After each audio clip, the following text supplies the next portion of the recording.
దీపారాధన చేసేటప్పుడు ఎలాంటి ముఖ్యమైన నియమాలు పాటించాలో, దీపారాధన చేసేటప్పుడు ఎలాంటి తప్పులు చేయకూడదో నేటి శుభం లాభం అనే శీర్షికన పరిశీలిద్దాం.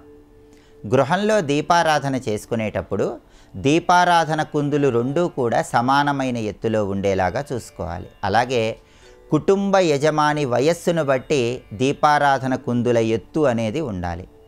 ఎవరైనా సరే చిన్నపిల్లలు కానీ, అలాగే వివాహం కావలసినటువంటి వాళ్ళు కానీ, ఆ వయస్సులో ఉన్న వాళ్ళు 3 నుంచి 6 అంగుళాల ఎత్తున్నటువంటి దీపారాధన కుందుల్లో దీపారాధన చేయాలి.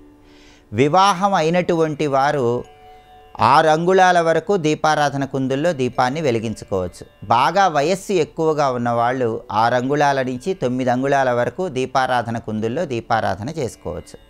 ఎప్పుడైనా సరే దీపారాధన చేసేటప్పుడు ఈశ్వరుడికి ఎడమవైపు, విష్ణుమూర్తికి కుడివైపు, అమ్మవారికి అభిముఖంగా ఎదురుగా దీపాన్ని వెలిగిస్తే ఉత్తమ ఫలితాలు కలుగుతాయి.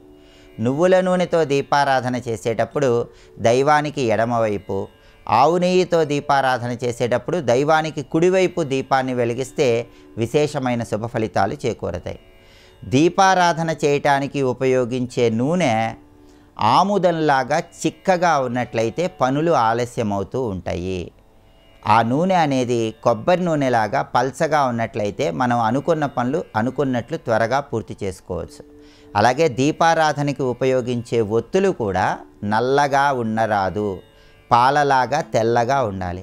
అలాగే దీపారాధనకు ఉపయోగించే ఒత్తులు సన్నగా ఉన్నట్లయితే, పల్చగా ఉన్నట్లయితే అటువంటప్పుడు మనం ప్రారంభించిన పనుల్లో ఇతరుల యొక్క సహాయ సహకారాలు తక్కువగా లభిస్తాయి. అందుకే దీపం వెలిగించుకునేటప్పుడు ఒత్తులు మందంగా ఉన్నట్లయితే ఇతరుల యొక్క సహాయ సహకారాలతో మన పనులన్నీ సులభంగా దిగ్విజయంగా పూర్తి చేసుకోవచ్చు. ఎన్ని ఒత్తులతో దీపారాధన చేసినా ప్రధానంగా 2 ఒత్తులు మాత్రం నూనె లోపల లేదా ఆవు నెయ్యి లోపల కలిసి ఉండేలాగా దీపాన్ని వెలిగించాలి. అది జీవాత్మ పరమాత్మల ఐక్యతకు సంకేతం. గృహంలో దీపారాధన చేసేటప్పుడు మిట్ట మధ్యాహ్న సమయంలో దీపారాధన చెయ్యరాదు. అయితే ఈ నియమం దేవాలయాలకు మాత్రం వర్తించదు. అలాగే దీపారాధన చేసేటప్పుడు ఒకసారి దీపాన్ని వెలిగించిన తర్వాత అది శుభ్రం చేయకుండా మళ్ళీ దీపారాధన చేయకూడదు. దీపారాధనలో మిగిలిపోయినటువంటి నూనెను తలకు రాసుకోరాదు. ఆ నూనె ఉపయోగించి మళ్ళీ దీపాన్ని వెలిగించకూడదు. దీపాన్ని వెలిగించినప్పుడు దీపారాధన కుంది నుంచి నూనె బొట్లులాగా క్రిందకు జారి పడకుండా జాగ్రత్త పడాలి. దీపారాధన కుంది నుంచి నూనె క్రిందకు జారి పడుతూ ఉండరాదు. అలాగే ఒకసారి దీపారాధన చేసిన తర్వాత దీపారాధన కుందులను ఎట్టి పరిస్థితుల్లో కదిలించరాదు. అవి కొండెక్కిన తర్వాత మాత్రమే దీపారాధన కుందులు కదిలించాలి. దీపారాధన కుందులు కడిగి శుభ్రం చేసిన తర్వాత తడిగా ఉన్నప్పుడు దీపారాధన చేయకూడదు. తడి మొత్తం కూడా తుడుచుకొని పొడిగా ఉన్నటువంటి దీపారాధన కుందుల్లోనే దీపాన్ని వెలిగించాలి. ఒకవేళ పొరపాటున దీపం కొండెక్కినట్లయితే మళ్ళీ ఇష్టదైవాన్ని మనస్సులో స్మరించుకొని దీపాన్ని వెలిగించుకోవాలి.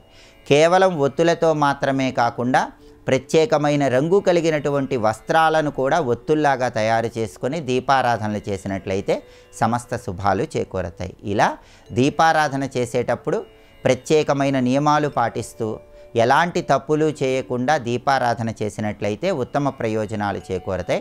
మట్టి ప్రమిదలలో దీపారాధన పూజా మందిరంలో చేస్తే మాత్రం తర్వాత మళ్ళీ కొత్త మట్టి ప్రమిదలను వినియోగించుకోవాలి. ఇలా విధి విధానాలు ప్రత్యేకంగా పాటిస్తూ దీపారాధనలు చేయండి. సమస్త శుభాలను సిద్ధింపజేసుకోండి.